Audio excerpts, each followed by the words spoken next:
Hey everyone, good evening. This is Scott McGregor at Scott Trades on Twitter with StockMarketMentor.com and your chart of the day. Want to take a look at IWM because I'm interested to know if small caps will act positively following CPI coming out on Thursday.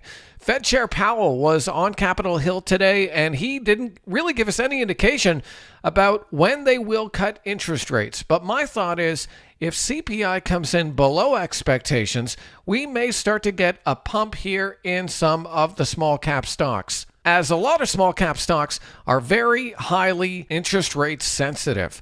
So the setup that I'm looking for to play out here on IWM is I want to see if this index can break above this clear downward sloping trend line of resistance, and you can also see it actually has a pretty clear upward sloping trend line of support. So price action is tightening up as we lead into CPI, and I'm looking to see which direction this breaks. If we break to the upside because we get positive CPI news, that would be great.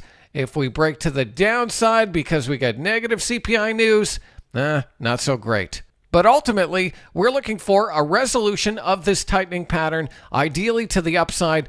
If you are looking at this right now, probably want to have an alert just above that $203 level. That'll give us an indication that it's trying to make a higher high, at least short term, here on the daily chart, and is back above all the key moving averages. So that's just one of many things we're looking at tonight over at StockMarketMentor.com.